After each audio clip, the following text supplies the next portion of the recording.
Listen. Sit back and just listen. I've dedicated my life to separating the wheat from the chaff, fact from fiction, and the longer I live, the more clearly I understand.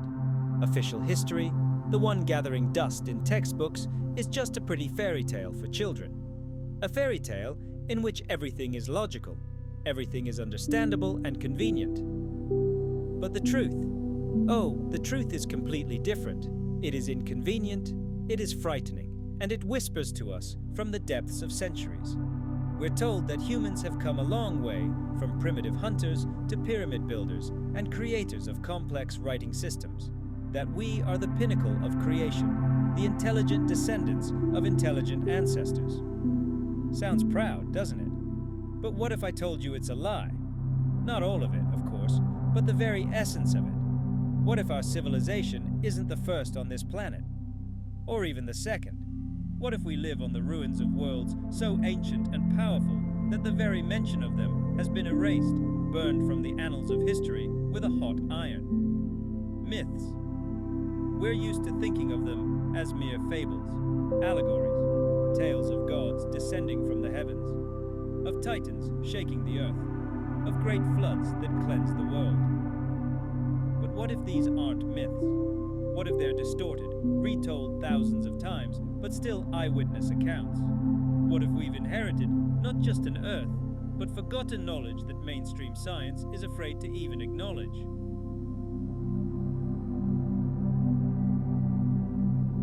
Believe me, this version of history was deliberately hidden, forgotten, or, worst of all, simply ignored. Let's travel back to the not-so-distant year of 1946. Imagine a sun-baked desert near the Dead Sea. A group of shepherd boys, escaping boredom, throw stones into the dark chasms of caves that gape in the rock like the eye sockets of a dead giant. And then, one stone, thrown at random, flies into one of the caves, and from within comes a sound. The dull, piercing sound of breaking clay. A sound that became the detonator for the greatest archaeological discovery of the 20th century. Overcoming their fear, the boys climbed inside.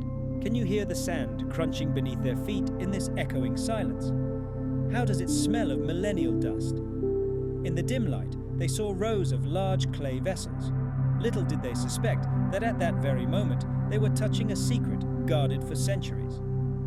Inside these clay sarcophagi rested scrolls as fragile as autumn leaves. Later, nearly 1,000 such manuscripts would be found in these parts. The world would call them the Dead Sea Scrolls. Most of them were copies of biblical texts, but among them, like poison in a cup of wine, were others. Non-canonical, apocryphal texts. Those thought irretrievably lost, and one of them changed everything. Literally everything. Its name, the Book of Enoch. Enoch. The Bible mentions him only briefly.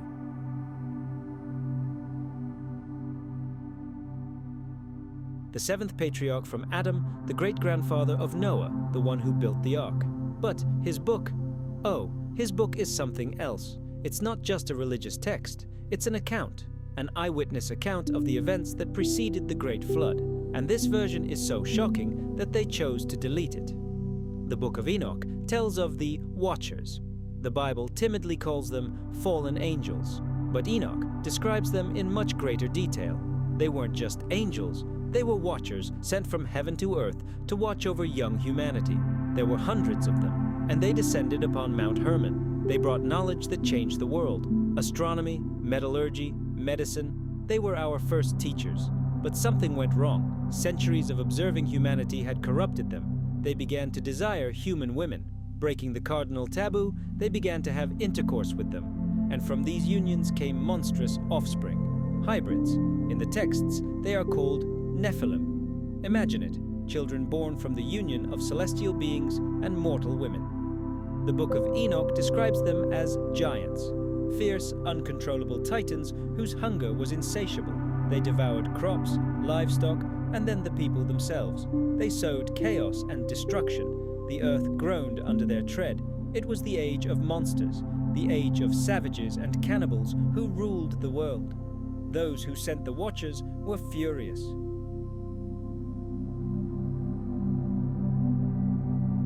Their guilty sons were captured and imprisoned in subterranean dungeons deep within the earth. And Enoch, he became a mediator. He traveled between worlds, between earth and heaven, begging forgiveness for the fallen watchers. He describes how he flew above the earth and saw it from above, saw rivers, mountains, the borders of continents. It sounds incredible, but it's written in black and white. But it was too late. The evil unleashed had infected everything. And then a decision was made, a radical one, to cleanse the planet completely. The heavens opened and wrath descended upon the earth, washing away the sins of the world along with the sinners themselves. The great flood destroyed the Nephilim and their civilization, leaving only Noah and his family alive to start anew. And Enoch himself, as legend has it, was taken to heaven in a fiery chariot even before the flood. He didn't die, he was taken alive. Fiction, you say? Allegory? Perhaps. But why then are stories about giants present in cultures all over the world? Marco Polo, certainly no storyteller, wrote of a tribe of giants on Zanzibar, so strong that one of them could carry the weight of 4 men. The ancient Moroccans believed their city was founded by a giant. In Ireland, there's the Giant's Causeway, 40,000 stone columns that, according to legend, a giant built to cross the sea and battle another giant. Scandinavian and Greek myths, they're all teeming with tales of giants. Coincidence?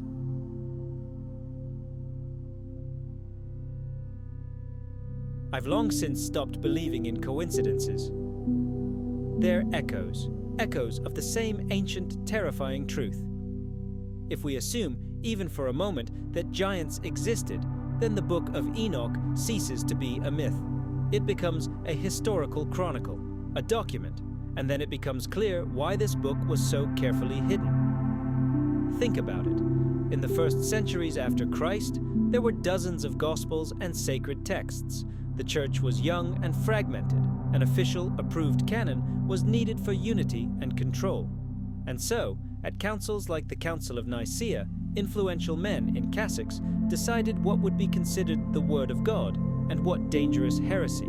They assembled the Bible like a construction set, selecting the necessary parts and discarding the inconvenient ones. And the Book of Enoch was too inconvenient. It spoke not of a spiritual fall, but of a very physical one, of genetic experiments, of the crossbreeding of species, of the idea that gods and angels were beings of flesh and blood who could have offspring with humans. It undermined the very foundation of monotheistic religion. It transformed a coherent picture of the world into a terrifying tale of aliens who violated the directive of non-interference. And so it was deleted. So what do we have in the end? A gripping fairy tale, or a fragment of a monstrous truth accidentally preserved in a desert cave? The truth is, we are walking on the bones of civilizations we don't even know exist.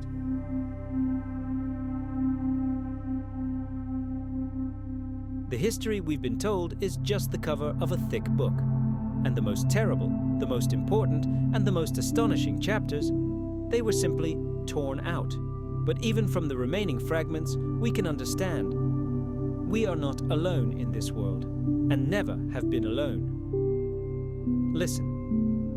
When you have many years behind you, you begin to understand that official history is just one version of the truth, the most convenient, the safest, but far from the only one.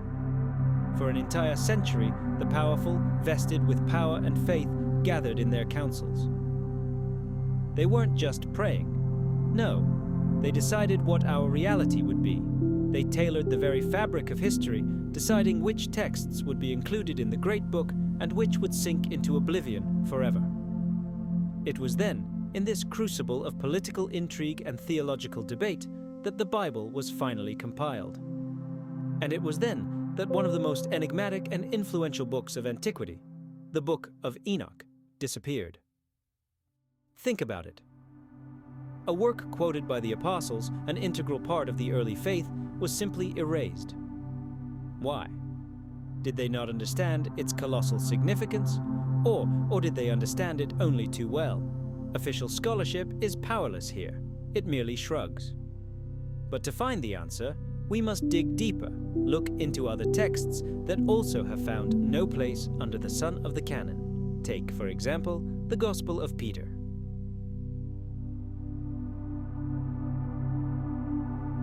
A fragment of it, found in the dusty sands of Egypt, paints a picture that makes modern theologians' hair stand on end. Imagine the reborn Jesus leaves his tomb, led not by just angels, but by two gigantic, colossal beings. And behind them, a cross floats across the sky. And from the heavens, a voice calls out to this hovering cross, "Have you preached to those who sleep?" And the cross responds. It sounds incredible, but these are the lines of an ancient text, or the Gospel of Mary.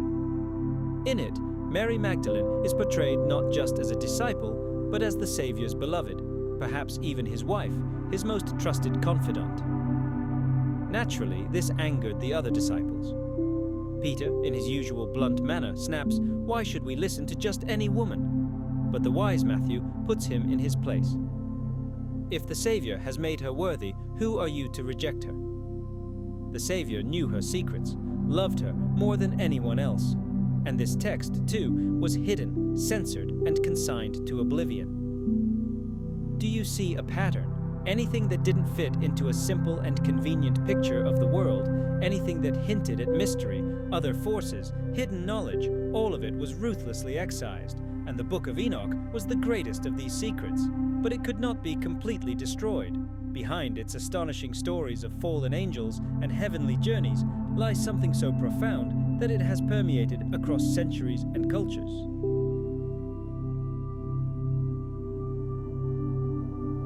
The very image of Enoch, it seems vaguely familiar to us, doesn't it? The ancient Greeks looked at him and saw their god of wisdom, Hermes. The Egyptians called him Thoth. The Arabs called him Idris, meaning wise man. Every culture had its own Enoch, a king who ruled for hundreds of years, a great builder to whom the whole world turned for advice. Arab historians wrote outright that it was he who built the Great Pyramid. The Old Testament mentions him only in passing, in just 5 sentences. But what sentences? Enoch walked with God, and he was not, for God took him. Simply taken. Without death, without explanation. A man who had reached such a level of dedication that the physical world ceased to be his limit. And here's the main question. Why does this figure, under various names, so persistently appear in the myths of virtually every ancient civilization? The answer, I'm sure, lies much deeper. Deeper than the Greeks, deeper than the Egyptians. Perhaps older than the Tower of Babel itself. We must travel back to the time of ancient Sumer. Their clay tablets, inscribed with cuneiform, tell a striking story. Long before any gods known to us, a group of powerful beings descended from the heavens to earth. The Sumerians called them the Anunnaki, which literally means those who descended from heaven. Their descriptions are eerily reminiscent of the Watchers from the Book of Enoch. These were not spirits. They were beings of flesh and blood, whom people mistook for gods.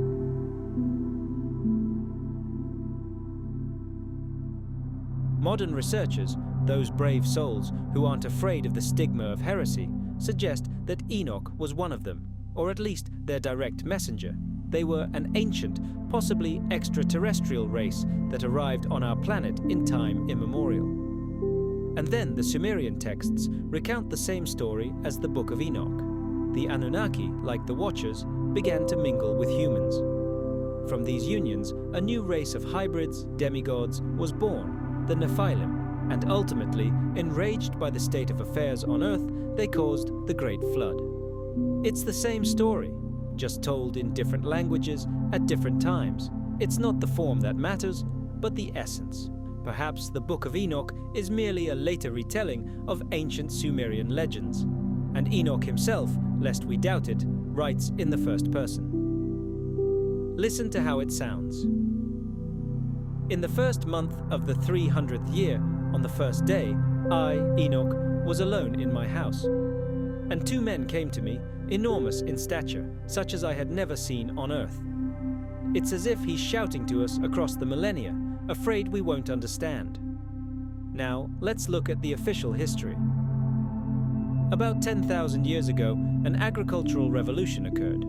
Humanity suddenly, almost instantly, shifted from hunting and gathering to agriculture. In the mountains of Kurdistan, oats and lentils began to be grown, and animals were domesticated. Where did this leap come from? Archaeologists simply shrugged their shoulders.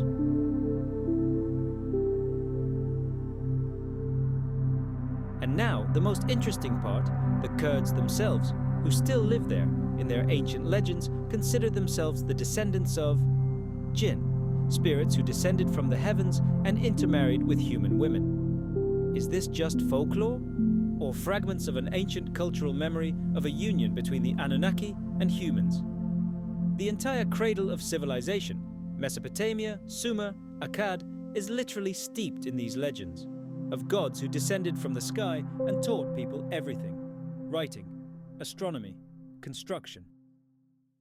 The Book of Enoch contains an entire section in which he describes in detail the nature of lightning and the mysteries of thunder. Some see this as a primitive description of electricity and the laws of energy. The words of the great Nikola Tesla come to mind. If you want to understand the secrets of the universe, think in terms of energy, frequency, and vibration. Could Enoch really have been saying the same thing, but in the language of his time? And so we return to the main point. Why are these astonishing myths about the Anunnaki and the Watchers? Why is the entire history of the Sumerians so often ignored? Why were the Book of Enoch, the Gospel of Mary, and other texts that completely change our understanding of the past declared heresy? The answer is obvious. They represent an entirely different, long-forgotten view of our true nature. Take the most famous story, Adam and Eve. What if it's not a literal tale, but a brilliant allegory?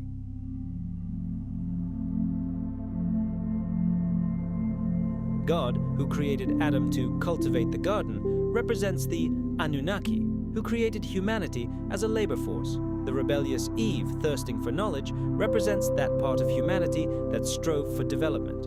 And the serpent, who tempted her with the fruit from the tree of knowledge, is one of those very Anunnaki guardians who broke the ban and shared forbidden technologies and knowledge with humanity.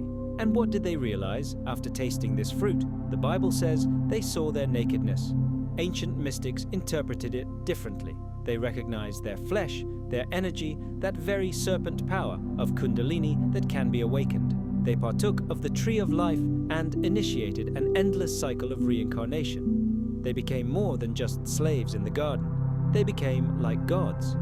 Perhaps the authors of the story of Adam and Eve, in retelling these ancient events, encoded within them profound truths about our origins. This knowledge has not disappeared. It exists in ancient texts, in myths, in allegories. It reminds us of our lost connection with the universe. What is human history? What we're taught in school? Or something far deeper, more incredible, and almost forgotten? Consider why we hear so little about the Sumerians, the civilization that gave the world writing, the calendar, the wheel, sailboats, laws, and even brewed the first beer. They were the first in everything, a highly advanced civilization that seemed to appear out of nowhere.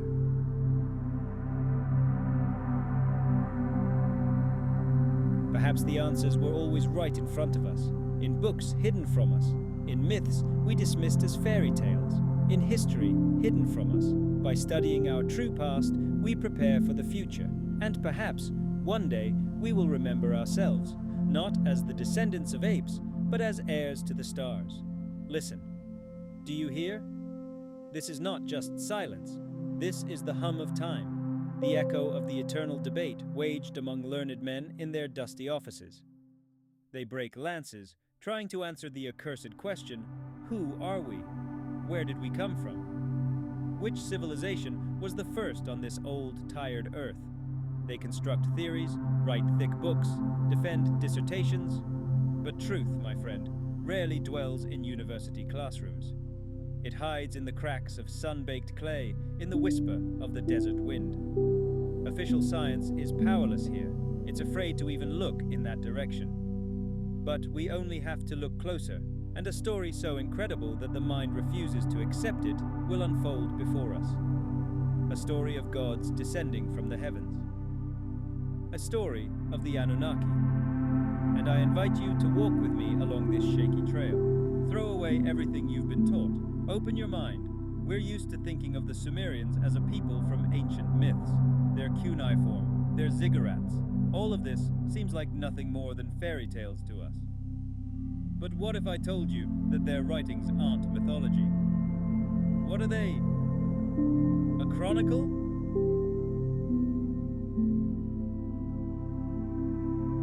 A detailed account of a past that has been deliberately hidden from us. Imagine the year 1949, the scorching sun of Mesopotamia. British archaeologists, shaking off the dust of centuries, extract 14 clay tablets from the sand. 14 fragile fragments of the past, dating back to the 20th century BC. These are the oldest documents ever discovered.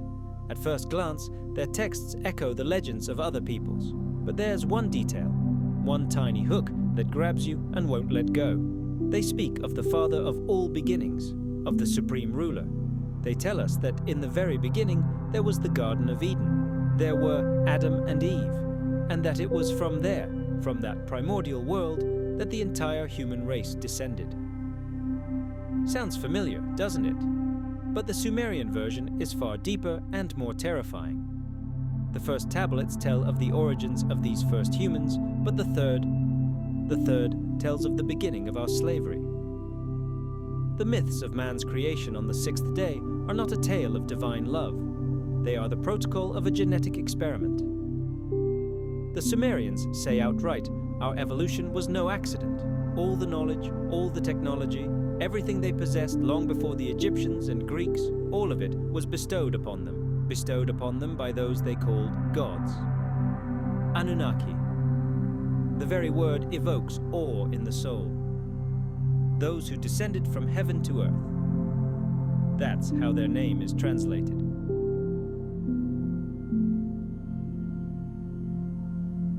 They weren't gods as we understand them. They were beings of flesh and blood, descended from deep space. Babylonian myths say there were 600 of them, 300 guardians of the heavens and 300 guardians of the underworld.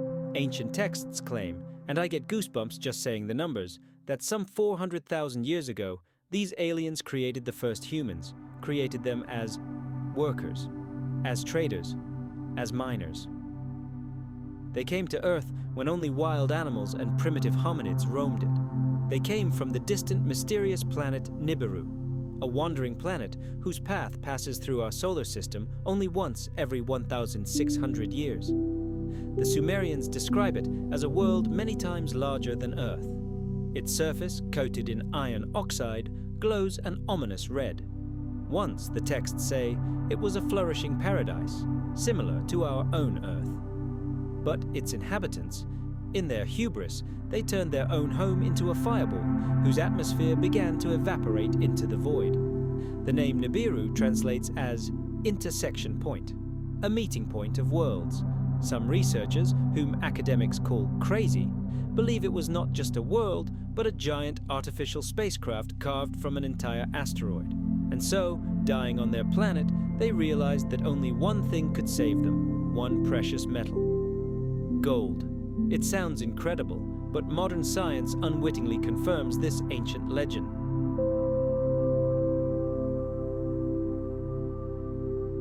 It has been established that gold nanoparticles are capable of restoring the ozone layer. Gold is the perfect shield against deadly cosmic radiation. It's no coincidence that NASA still uses gold foil to protect its spacecraft and stations. Coincidence? I stopped believing in them long ago. Now let's fast forward to 2008, the Iraqi desert. They find an intact royal tomb filled with gold. In the center is a black stone sarcophagus covered in Sumerian script.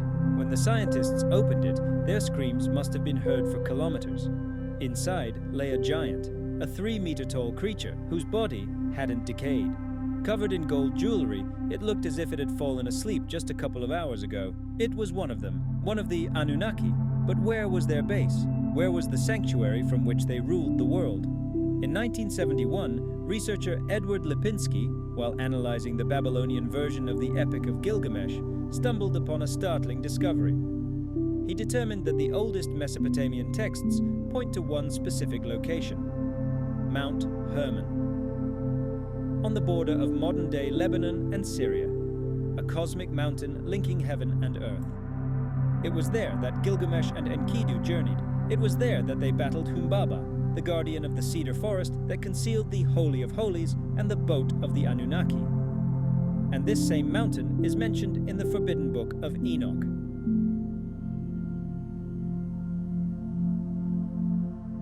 It was on the summit of Mount Hermon that the sons of God, the heavenly beings, gathered to conduct their affairs on earth.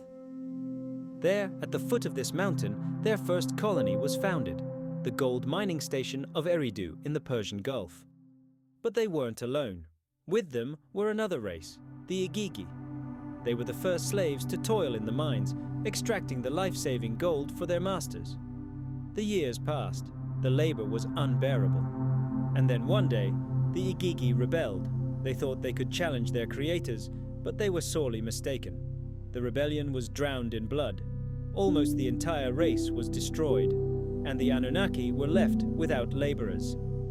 Then their supreme ruler, Anu, commanded his son, the great scientist Enki, to create a new race of slaves, creatures intelligent enough to perform complex tasks, yet completely obedient. After numerous monstrous experiments, they succeeded. They took the DNA of primitive Neanderthals and mixed it with their own. Thus was born the hybrid we know today as Homo sapiens.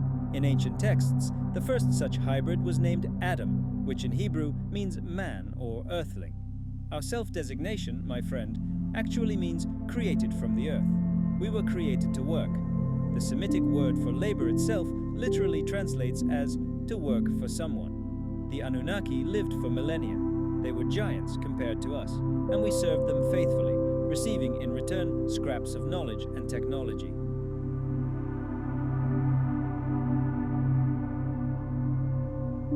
But over time, our numbers began to decline.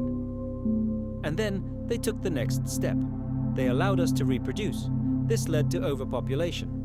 Many were expelled from the colonial cities, and these exiles carried the story across the world.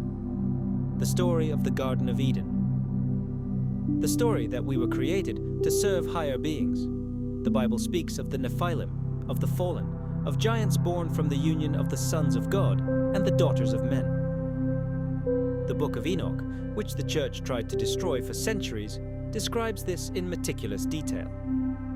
But there's another text, the Qumran Bible, a collection of ancient manuscripts hidden from the world, and it describes the Great Flood not as divine punishment, but as an astronomical phenomenon, a consequence of the passage of that very planet, Nibiru. They call it the Destroyer. People have forgotten the day of the Destroyer, the text reads. Only the wise know that he will return at the appointed hour. The tablets tell how, before the catastrophe, black spots appeared on the sun. The Earth's magnetic field weakened, and the ice began to melt. And in the heavens, the Destroyer shone like a second star. The Anunnaki rulers knew about cyclicity. They knew that the passage of their home planet would cause catastrophe on Earth. They knew, and perhaps they were expecting it. The flood wasn't the end of history. It was merely a reset, a cleansing of the planet.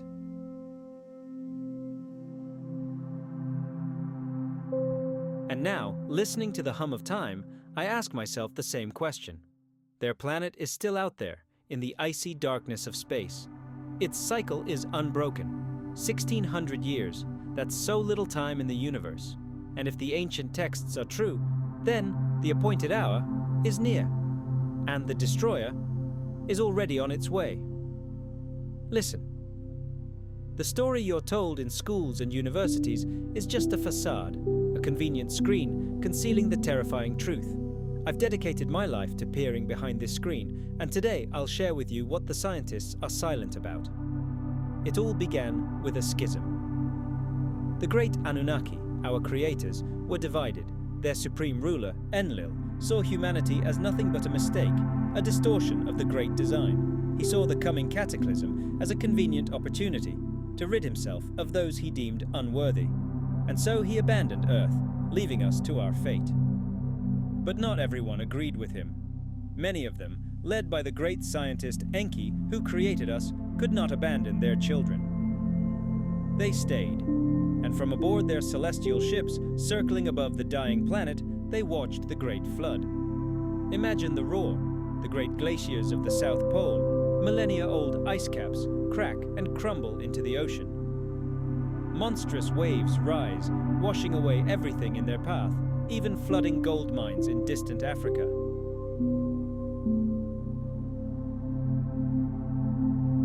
They say a mournful music played at that moment, a flute melody that carried over the roaring waves until it reached the mythical city of the gods, now forever hidden at the bottom of the Persian Gulf. Enki, witnessing this horror, could not remain silent. His heart ached for his creations. And so, secretly, against his brother's will, he gave orders to his chosen ones. He commanded them to build ships to save themselves. And one of these chosen ones, as you've probably already guessed, was the man we know as Noah. And so it began. A mighty storm lashed the planet. Torrential rains seemed to threaten to split the very earth. The ocean waves raged for 7 days and 7 nights without respite, and the downpours continued for 40 days and 40 nights. This story, it's not just a myth, it's imprinted in the memories of nearly every ancient civilization on Earth. When the waters receded, the world changed forever.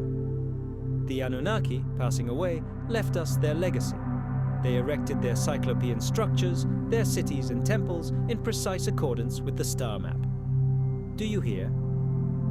Their legacy is not just stones. It is the whisper of the stars, frozen in granite. Their traces can be found everywhere, in Mesopotamia, in India, in South America. Their final, greatest gift was the Sumerian civilization. Think about it for a moment. Official science is powerless here.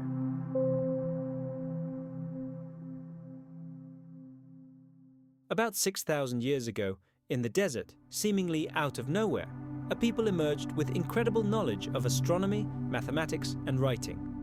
They had laws, culture, art, everything that would have taken others millennia to develop. They appeared suddenly, as if someone gave them a powerful impulse, a final push before disappearing forever. But this gift also contained a hidden control mechanism. The Anunnaki and Sumerians believed that kingship was not a right, but an essence. The king was more than just a ruler. He was their viceroy on Earth. And this bloodline was no ordinary one. It was strengthened by the genes of the Anunnaki themselves. Yes, it sounds incredible, but the chosen dynasties carried the blood of the gods. Of course, the scientific community merely sneers, skeptically. But the evidence is there, and it can't be ignored. Researcher Zecharia Sitchin, so often mocked by academics, has pointed it out. Ancient texts, the Babylonian creation epic Enuma Elish. These aren't fairy tales, these are chronicles. They say that once upon a time our solar system contained another planet, Tiamat, located between Mars and Jupiter, and the wandering planet Nibiru, the homeworld of the Anunnaki, crashed into our solar system and collided with it. From the debris of this collision, Earth was born. But what about artifacts that simply shouldn't exist? The Baghdad batteries, thousands of years old. The Saqqara bird, a model of the perfect glider.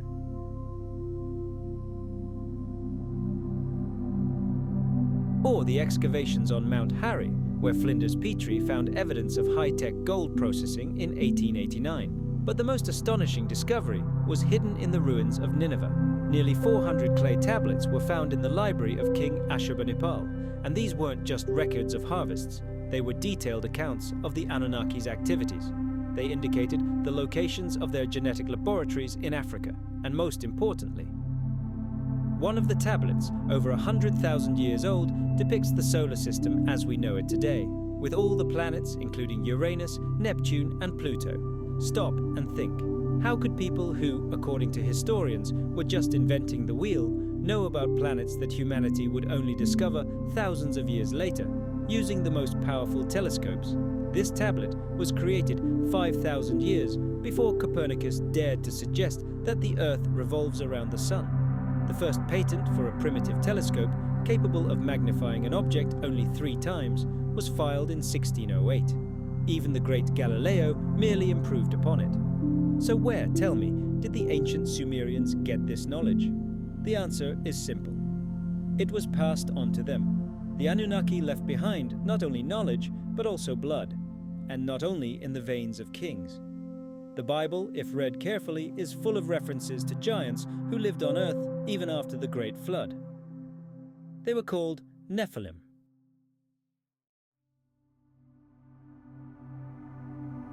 They were the descendants of a union between the sons of God, fallen angels, and human women. There were many tribes of them: the Amalekites, the Anakim, the sons of Anak, the Rephaim, whom the Moabites called Emim, and the Ammonites called Zamzumim. These weren't just tall people, they were a different people, numerous and powerful. The Bible lists 22 giants by name, and most of them were kings and leaders. Arba, Og, Goliath. The story of David and Goliath is perceived today as a children's fairy tale, but it was once a true story of a battle between a man and a descendant of the gods. Imagine this warrior, almost 3 meters tall. On his head is a bronze helmet. His body is covered in scaly armor, weighing 57 kilograms. In his hands is a spear, the tip of which alone weighed more than 7 kilograms. This was not a man. This was a living killing machine. And what about the legendary Gilgamesh, ruler of Uruk? He lived almost 5,000 years ago. In his epic, the oldest human poem, he is described as a being of colossal stature, 2/3 god and 1/3 man. On ancient bas-reliefs, he is depicted holding a full-grown lion in one hand, as if it were a kitten. Judging by his proportions, he was about 5 meters tall. Scientists will tell you it's all fiction, that the bones of giants that are sometimes found actually belong to prehistoric animals.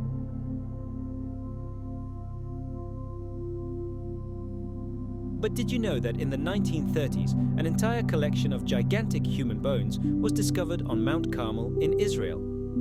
And then they simply disappeared, vanished, and public attention quickly shifted to the remains of Neanderthals. Convenient, isn't it?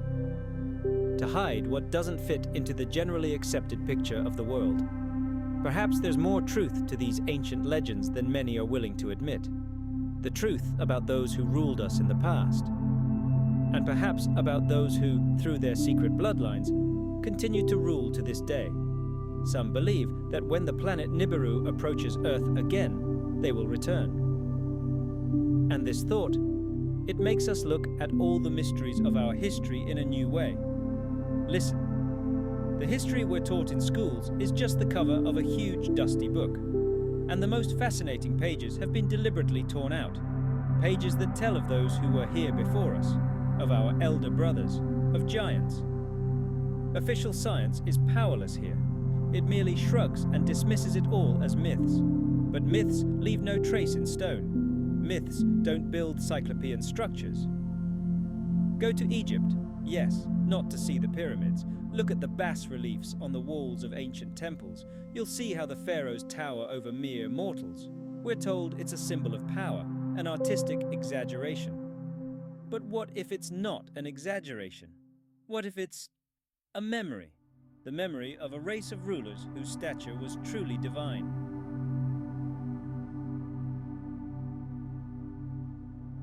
It sounds incredible, but facts are stubborn things. Back in 1871, Professor Timerman, digging through ruins on the banks of the Nile, stumbled upon an entire cemetery, a necropolis of a race that could only be described as giants. The smallest of the skeletons was nearly 2.5 meters, and the largest, just think about it, 11 feet, almost 3.5 meters tall. Can you imagine such a creature? And then it got even more interesting. 2001, excavations at Giza. They find the skeleton of a giant named Mulhorn. The skull and jaw are of incredible size. The Academy of Sciences initially confirmed, yes, this is the first documented case of gigantism in ancient Egypt. And then, the skull, which was supposed to be on public display, mysteriously disappeared into storage, and the rest of the bones, they were simply covered with sand again, as if nothing had happened, as if someone is very afraid of us finding out the truth. And the hundreds of gigantic sarcophagi found all over Egypt, they are empty, always empty, as if their occupants didn't die, but simply left, taking their secrets with them. And here we come to the main point. Look at the megaliths scattered around the world. How were these incredible structures created? We're told tales of thousands of slaves with ropes and logs, but go to Baalbek in Lebanon. Look at the southern stone, 1,200 tons. How? How could they move such a colossus?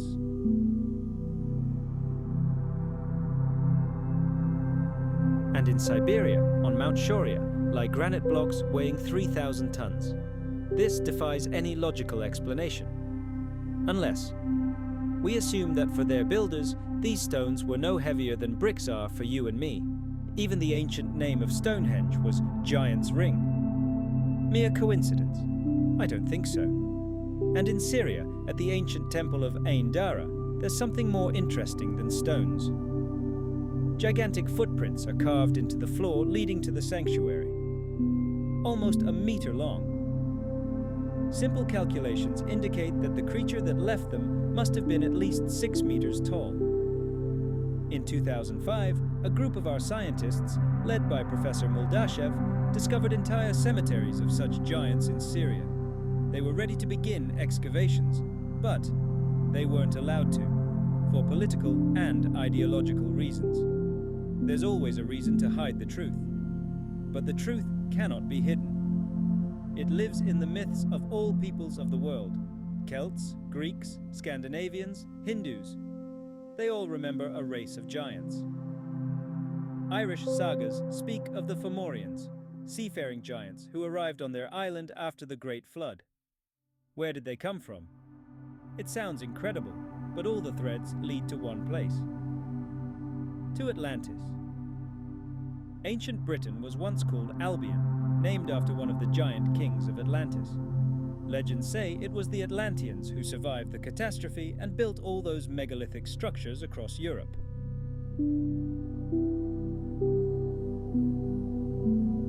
They carried knowledge and wielded powers beyond the comprehension of ordinary people. But don't think this is all ancient history. The Age of Discovery wasn't just about the search for gold and new lands. It was an era of encounters with living giants.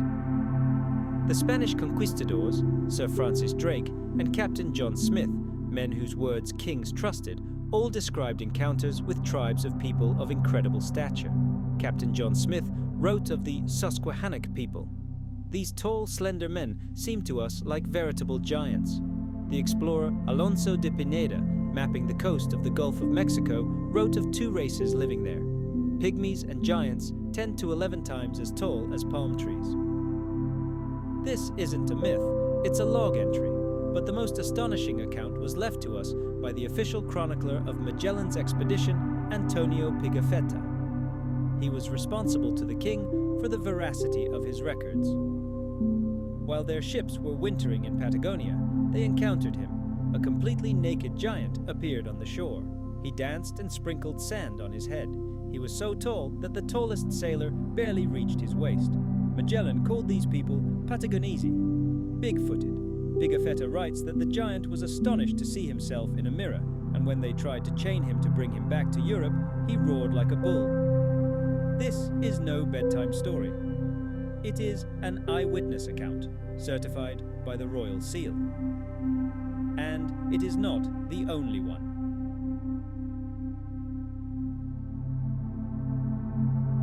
Hernando de Soto, Francisco Coronado, Hernán Cortés, all of them, while conquering the Americas, encountered tribes ruled by giant chieftains.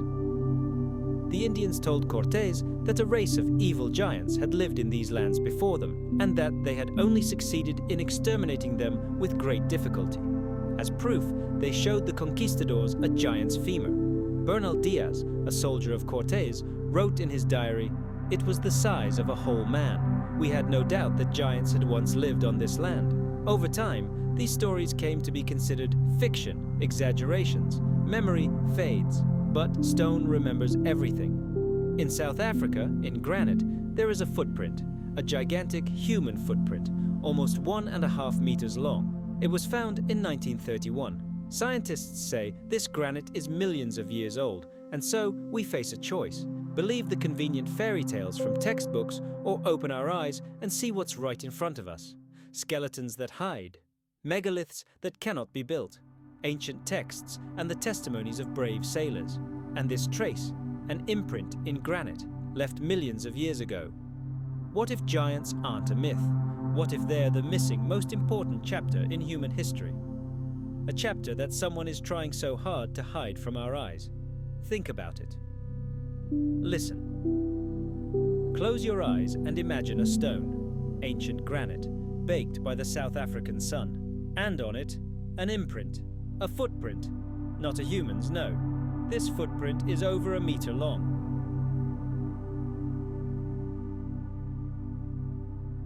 Analysis of the rock tells us it was left millions of years ago. Its depth and clarity allow us to draw a chilling conclusion. The creature that left it was nearly 10 meters tall. Local tribes call this place the footprint of God. Others, recalling ancient scriptures, whisper, the footprint of Goliath. Their legends are filled with stories of giants who once walked this land as if it were their home. Of course, official science is powerless here. Skeptics, sitting in their cozy offices, tell us that this is merely natural erosion, a play of wind and water, a funny joke of nature. But take a closer look. Every line, every curve of the fingers. No, nature does not create such masterpieces. Professor Peter Wagner, a man unafraid to peer behind the curtain, once hinted that perhaps we are looking in the wrong direction. What if these are the tracks of non-terrestrial creatures? It sounds incredible, but let's not rush into things. This trail isn't the only piece of evidence. Look into the dusty archives of American newspapers from the late 19th and early 20th centuries. Almost every year, like clockwork, sensational headlines appeared. Farmers digging a well, workers laying a railroad. They found them, ancient, gigantic skeletons. In the Red River valleys, a skull so large that an adult could fit inside it was found. The newspapers trumpeted it, people discussed it, and then there was silence.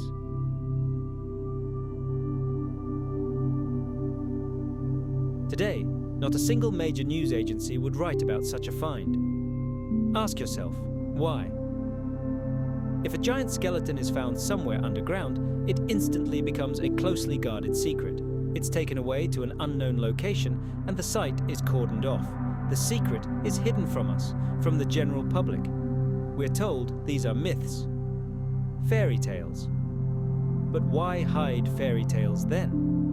But what if they're not all buried? What if, in some god-forsaken corner of the planet, in deep caves where sunlight never reaches, this mysterious species still exists? Hiding, biding its time, remaining invisible to our eyes. You think this is fantasy? Then I must tell you something. The most sensational, most terrifying story of an encounter with a giant, which happened not in ancient times, but quite recently.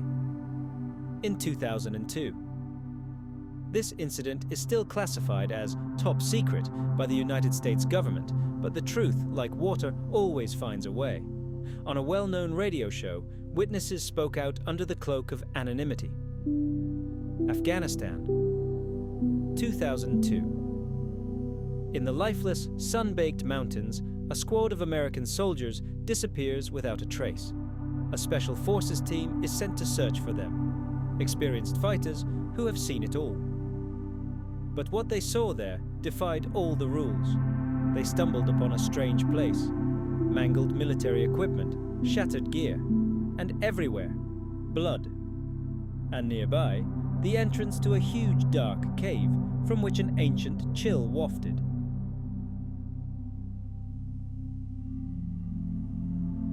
The squad prepared to enter and find their missing comrades. And at that moment, it came out of the darkness. A red-haired humanoid, nearly 4 meters tall. Its eyes glowed with primal fury, and twin fangs protruded from its mouth. Witnesses, men who had been through fire and water, said they were paralyzed by animal terror. The giant moved with inhuman speed. It swung its enormous spear and impaled one of the soldiers, killing him instantly. The soldiers opened fire. It took 30 seconds of continuous gunfire to knock the creature down. 30 seconds of hell. When the giant fell, the special forces entered the cave. What they saw there made them shudder. Gnawed human remains, their missing comrades. The report that landed on the command desk was brief. The creature was a cannibal. The giant's body, weighing nearly half a ton, was loaded into a helicopter and flown to a secret US base for study. No one ever heard of it again. He was dressed in animal skins. He hid in these caves for years, perhaps centuries, undetected. And the main question, was he the last? Think about it. If one such creature could lurk in the mountains of Afghanistan, how many more could lurk in impenetrable jungles in the depths of the ocean, beneath the Antarctic ice? Some believe that entire cemeteries of giants still lie deep within the earth, awaiting their time. Others say it's all just myth. You can believe whatever you want.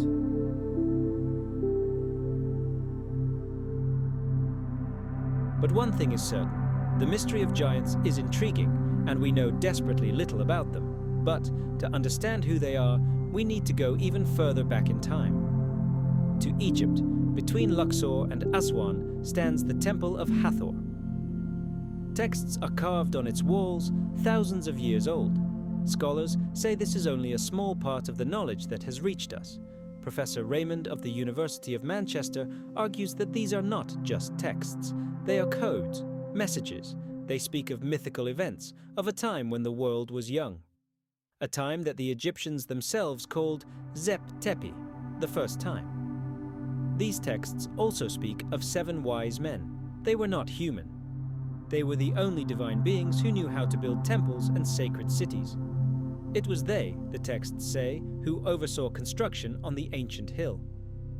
And many researchers are certain that this hill is none other than the Giza Plateau, where the Great Pyramids stand, the 7 wise men. They appear in myths all over the world, always after a great catastrophe, as messengers of knowledge. In Mesopotamia, in India, among the American Indians.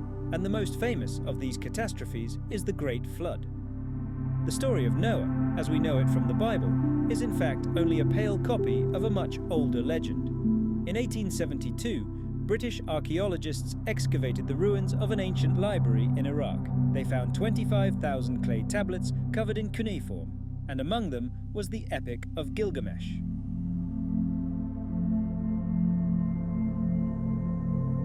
The story of a hero who was 2/3 god and 1/3 human. Written thousands of years before the Bible, this epic describes in detail the Great Flood and how the gods saved one righteous man to restore humanity.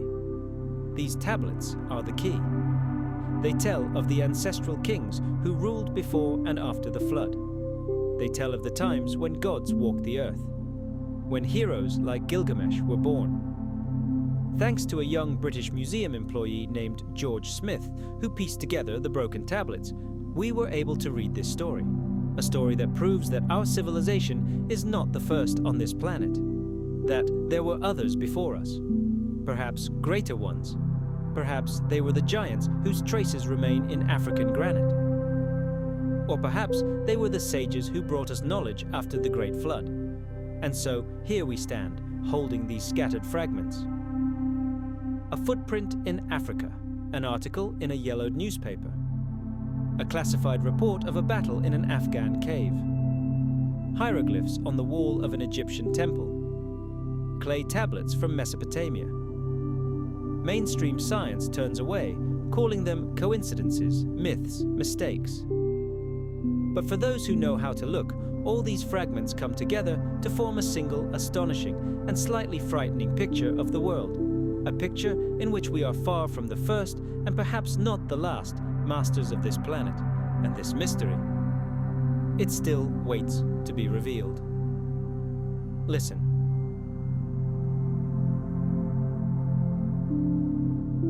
In the quiet, dusty halls of the British Museum, where time seems to stand still, secrets are kept that could revolutionize our understanding of the world. Mainstream science ignores them, preferring convenient and familiar theories. But we will look deeper. Imagine a young man named George Smith. He wasn't a renowned archaeologist, no. A simple clerk, an engraver, enamored of ancient writings. And then one day, bending over a clay tablet covered in cuneiform, he stumbles upon something incredible.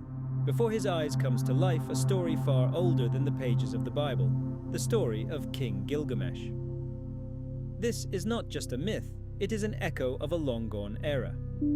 Gilgamesh and his friend, the wild man Enkidu, accomplish a heroic feat.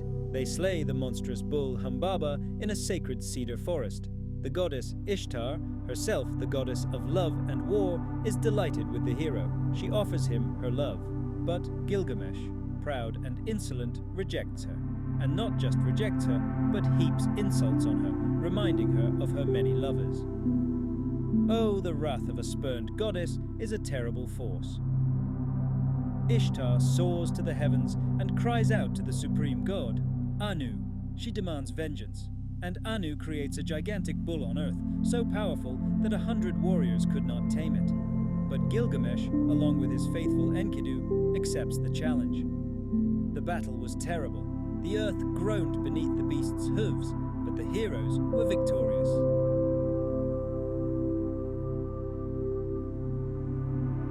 Ishtar, observing this from above, utters a terrible curse. That same night, Enkidu dreams a dream, a dark, disturbing dream in which the Council of the Gods pronounces his sentence for aiding Gilgamesh for defying the gods, death. The sentence is carried out immediately. An incurable illness consumes his body, and his faithful friend dies in the king's arms. Gilgamesh is crushed by grief, but an icy terror breaks through his sorrow. For the first time, he realizes that he, the great king, is mortal. This thought drives him mad. He cannot accept it. And then he recalls the legend of his distant ancestor, a man named Utnapishtim, the only mortal to whom the gods granted eternal life. And so, Gilgamesh sets out on a journey. In a desperate search for the secret of immortality, he crosses deserts, mountains, deadly waters, and then, when he finds his ancestor, when the secret is about to be revealed, the narrative ends. The tablet is shattered. Can you imagine George Smith's state of mind? He held the key to humanity's greatest mystery, but he was missing the most crucial piece. He realized that the full story, the immortal Utnapishtim's account, was still hidden somewhere out there, in the sands of Mesopotamia, in the ruins of the ancient palace of Nineveh. Smith was on the verge of a discovery that could prove that the story of the Great Flood described in the Bible was merely a later version of a much older tradition. But it's one thing to guess, quite another to prove it.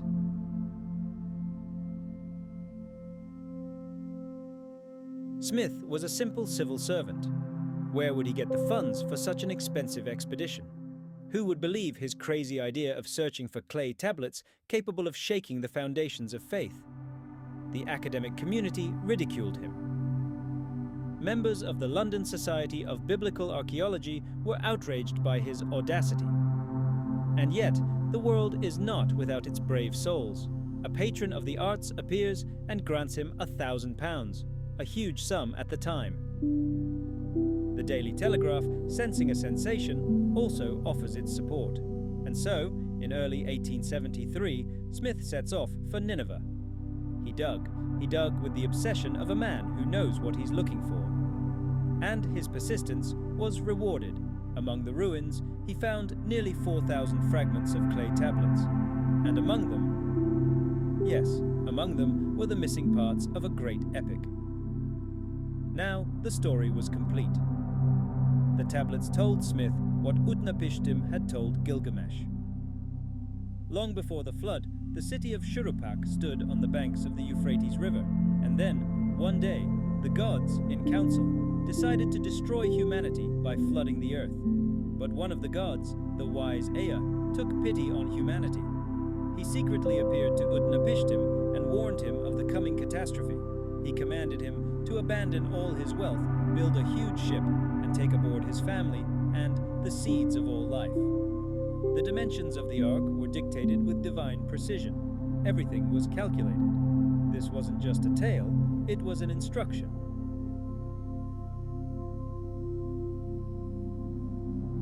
Like the biblical Noah, Utnapishtim built his ark, but his story was told thousands of years earlier and contained far more astonishing details. And so Gilgamesh, having heard the story of the flood, asks the main question. Tell me, how did you end up on the council of the gods? How did you gain eternal life? And Utnapishtim reveals a secret to him. I will reveal to you a hidden word, he says. There is a certain plant on the seabed. It is prickly like a rosehip. If you can obtain this plant, you will regain your youth.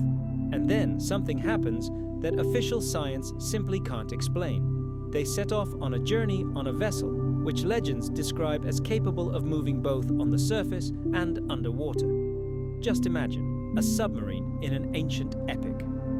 Using this amazing device, Gilgamesh descends to the bottom and plucks a magic flower, the flower of rejuvenation. Smith, returning to England, presented his theory to the world. Noah and Utnapishtim were one and the same person, who survived the same catastrophe.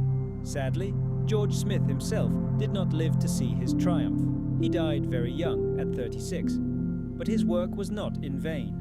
Decades later, in our own time, geologists William Ryan and Walter Pittman, using modern technology, put forward a stunning hypothesis. About 8,000 years ago, the Black Sea was once a vast freshwater lake, on whose shores civilization flourished.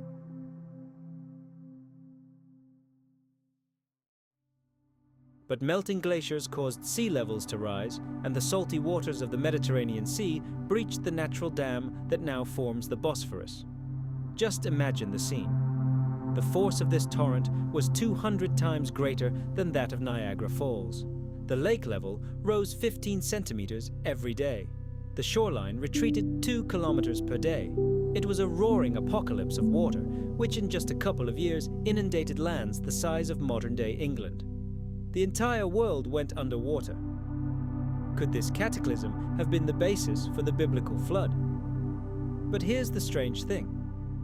Both the Bible and the cuneiform texts don't speak of a natural disaster.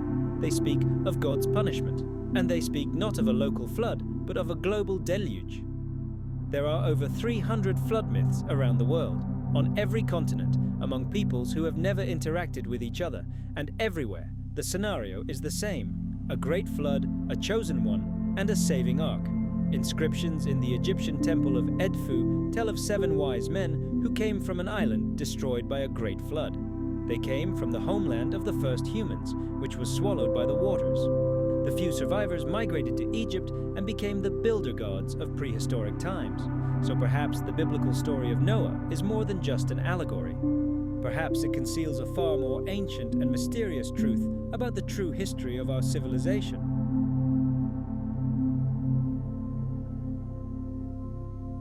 The truth about those who survived the catastrophe, about those we called gods. Consider the Egyptian god Thoth, whom the Greeks called Hermes Trismegistus, the thrice great. In the Bible, he is known as Enoch. He was called the keeper of ancient wisdom and the master of time. His library was said to contain information about secret tunnels beneath the pyramids. He was credited with possessing wondrous objects. He possessed a magic mirror that allowed him to see over vast distances. He had a bird that could record and reproduce sounds, bringing news from afar. Ancient texts say that he himself sailed on his ship after the flood to reteach people laws and order. What was it? Magic or technology? The technology of a lost civilization, which our ancestors mistook for divine power? What if the stories we consider myths are actually a distorted but true history? The history of the world that existed before ours, and the history of those who survived. Listen. The story we're told in school tells of man slowly and painfully climbing out of caves, from a digging stick to the first wheel, from cave paintings to writing. It's a convenient and simple fairy tale. But ancient texts, if read without bias, tell a completely different story. A story of a sudden gift, of knowledge that wasn't invented, but received. They speak of a being, or rather, a whole constellation of beings known to us by different names. In Egypt, his name was Thoth. In Mesopotamia, Enki.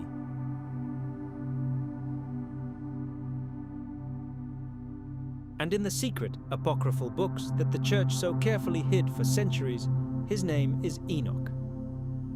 Just think. This Enoch was more than just a sage. He was the architect of civilization. He came to a savage people, barely having acquired reason, and gave them everything. He taught them not just to speak, but to compose words into laws and poems. He showed them how to build temples whose proportions reflect the harmony of the universe. He gave them writing, so that wisdom would not die with the elderly, but be passed on through the centuries. His servants, trained by him personally, maintained order in the first cities. He revealed the secrets of crafts, weaving, and agriculture. Everything we consider the foundation of our world was bestowed upon them. Official science is powerless here. It calls it myth, allegory. But what if this is an instruction manual, an eyewitness account?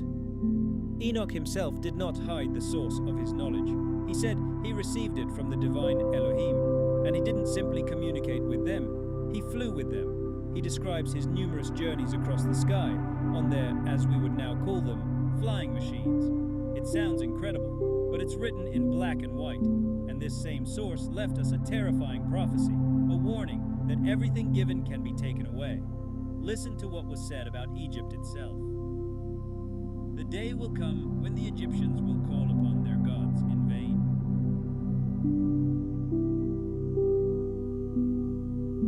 All their rituals, all their sacrifices will be meaningless because the gods will abandon this land. They will simply leave, ascend back to the heavens, and the great country, the heart of the ancient world, will be orphaned. And then, the prophecy says, foreigners will come to the desolate lands. They will seize power and begin to eradicate the ancient faith. They will persecute those who secretly try to follow the old customs. And the most pious country in the world will change beyond recognition. Our world will become godless. It will be filled not with temples, but with tombs. Not with gods, but with the dead. The land will be desolate, abandoned not only by the gods, but by the people themselves, bearers of the ancient blood. And this prophecy was merely an echo of an even more ancient catastrophe, a catastrophe that nearly wiped humanity from the face of the earth. We know it as the Great Flood, but the Bible and the Epic of Gilgamesh are only two versions out of dozens. Egypt had its own legends, far stranger. They speak of a great tide, of water that came not from the sky, but from beneath the earth, from the ocean. One such myth, considered heretical by scholars, features an Egyptian Noah, and he saves people not simply to survive, but to lead them to the land of Egypt and found a new civilization. And in these legends, the theme of war constantly resurfaces. Wars not of men, but of the gods.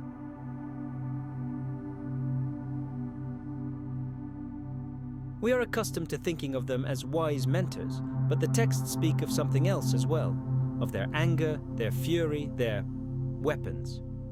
Recall the myth of Horus. When his great-grandfather, the god Ra, grew old and weak, humanity rebelled. And Horus, to restore order, used what the ancient scribes could only describe as a huge winged sun, a flying machine. From it, he descended upon his enemies, swooping down from the sky like a giant bird of prey. He used weapons that deprived his opponents of sight and reason. What kind of weapon could this have been? The texts say the gods gave Horus permission to use humans against humans. Divide and conquer. This principle is older than we think. He was also given another weapon, even more mysterious. The Eye of Ra.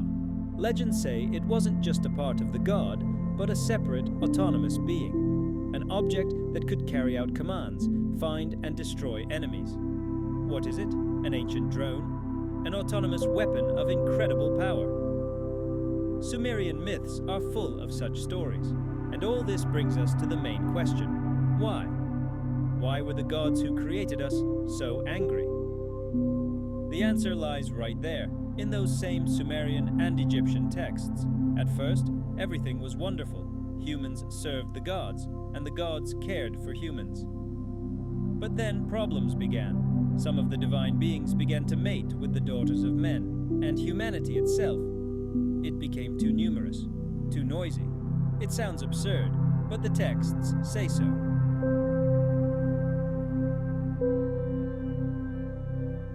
The god Enlil complained to the other gods, "The noise of humanity has become unbearable for me. I can't sleep because of their hubbub."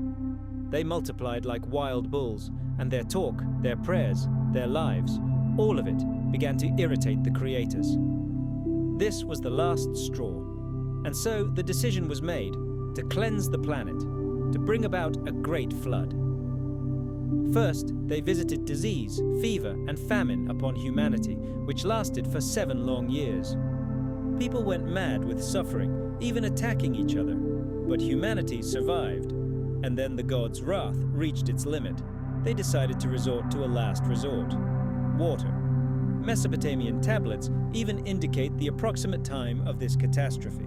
They link it to astronomical data, to the era of the constellation Leo, which points to a period of approximately 12,000 years ago. That's when, according to modern science, the glaciers melted rapidly and sea levels rose by tens of meters. Coincidence? I don't believe it. When the flood ended, most of humanity perished. Writing, culture, knowledge, all were lost. The few that survived regressed to a primitive state, becoming hunters and gatherers once again. There is evidence that cannibalism even flourished during those dark ages. Civilization had to be rebuilt from scratch. In the 6th century BC, Pharaoh Psammetichus conducted a cruel experiment. He isolated 2 infants from human society to see which language they would speak first.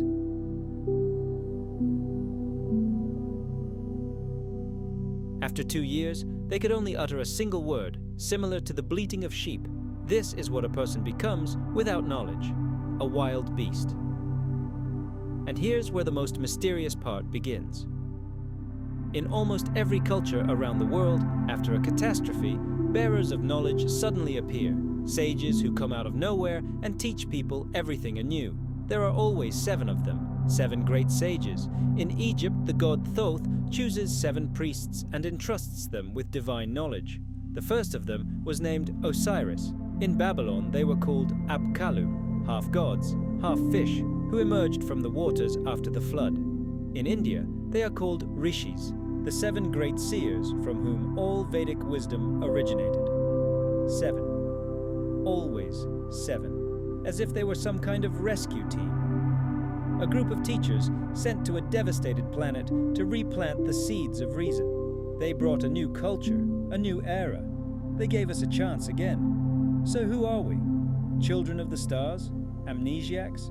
Participants in a great experiment that one day spiraled out of control? Ancient texts don't provide direct answers, but they do ask the right questions. And those who can listen to the whispers of the centuries can find much more in them than in any history textbook. Listen, in the silence of halls where ancient tomes gather dust, and in the echoing echoes of abandoned ruins, history whispers its true secrets to us. Stories that are not usually told in university classrooms.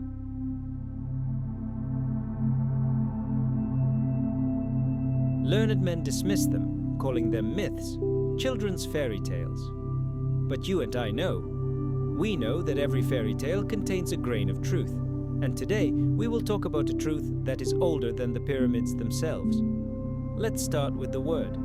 A simple word that the ancient Incas used to mean the Great One who guides us. Sounds lofty, doesn't it? But dig deeper, peer into the sands of Sumer, and you'll find them there. The Abkalu, the 7 sages, the masters who show the way. Official science is powerless here. It only shrugs. But let's put the pieces together. Imagine the sun-baked Sahara Desert. 1898. French archaeologists, tired and weather-beaten, stumble upon something that defies all description. A small, graceful wooden object, dating back to the 6th century BC. At the Cairo Museum, they modestly call it a bird model. But take a closer look. The shape of the wings, the aerodynamics of the tail. It's not a bird. It's an unmanned aerial vehicle. It sounds incredible, but there's an inscription on it, the key to it all. Padi Imen. the gift of the sages ever eluding sight. Consider these words, the gift of the wise. Perhaps those same Abkalu? And what is this gift that continually eludes our understanding? Some see in this name the name of the mysterious guests who brought the light of knowledge to the savage peoples of Mesoamerica, the lords of the enormous flat shell. The shell. And then we open the Egyptian Book of the Dead.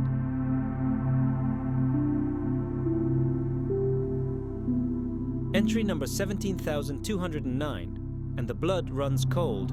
There, in black and white, it speaks of the supreme god Ra, floating in a celestial shell, of flying machines that today we would call UFOs without blinking an eye. The god Ra, imprisoned in an egg, traveling in a spaceship. This is not my conjecture. These are lines written thousands of years ago, but there's another term, even more mysterious. Sachem. It's described as the force used to observe the stars. In ancient texts, the stars aren't just lights in the sky, they're beings, intermediaries between gods and humans, and Sachem is the key to them. Sometimes he's even referred to as a separate being, equal to the gods. Modern Egyptologists dismissively call him an ordinary scepter. A scepter. They don't see the power contained within this staff, but the legends are blunt. It's not just a stick, it's a symbol of the power of a ruler who can see the invisible. Perhaps Galileo himself, looking through his first telescope, was merely rediscovering what the priests of Osiris had known thousands of years earlier. Yes, all this may seem like fiction, the fantasy of the famous Erich von Däniken. He spoke openly of alien visitations. But let's put aside prejudices and look at ourselves. Aren't we doing the same thing, only at our own, still primitive level? We crossbreed bulls so that cows produce more milk. We develop new drought-resistant plant varieties.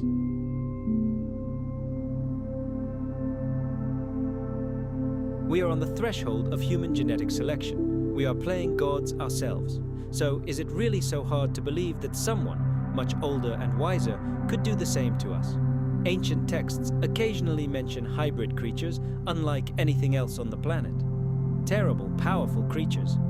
People feared them, worshipped them. And then, the flood happened, and these creatures disappeared, faded from memory, turning into myths of centaurs, minotaurs, and other monsters. Into tales of a time when gods walked the earth. And here's what's astonishing. Take the myths of the Aztecs, Incas, Sumerians, Egyptians, Assyrians. 80% of their stories, as if copied from a single copy, tell the same story. About gods who came from the stars, about how they created man, and about how our history is cyclical, and each cycle ends in global catastrophe. For what purpose? So that civilization can be reborn, evolve to a new level. Why did they come? Ancient legends answer this question with frightening simplicity. They came for gold, the most durable and conductive metal. In Egypt, it was even called the skin of the gods. And written sources confirm humans were created to work in the gold mines of their creators. Some researchers even claim that the oldest mines on the planet are not in Africa at all, but in Bulgaria. And it was there, in the Balkans, that the first cosmic order and the first calendars were born.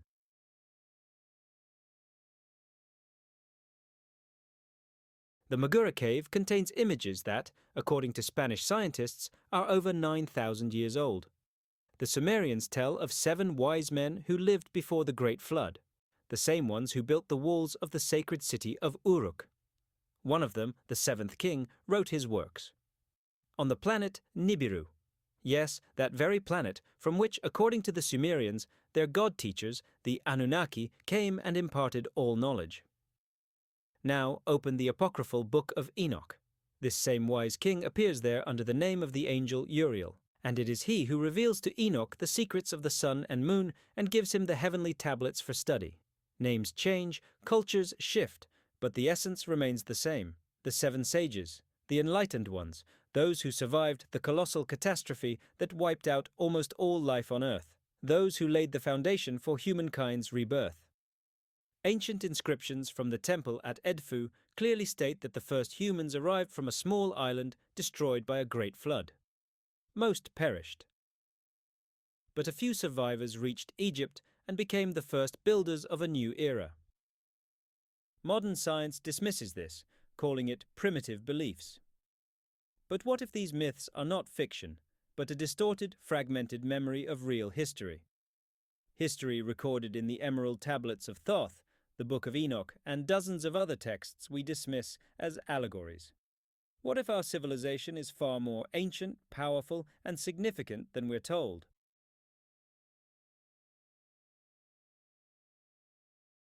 We're used to looking down on the past, but ancient people possessed knowledge we can't even imagine. They knew about the cycles of the universe, the nature of time, the forces that move the stars. They preserved this knowledge. In what form? How completely? This is the main mystery. But I know one thing for sure. The answers lie not in the future, not in space. They are here, beneath our feet, in the dust of centuries. We just need to stop being afraid and dare to peer beyond the veil. And then the voices of the seven sages will once again ring out in the deafening silence.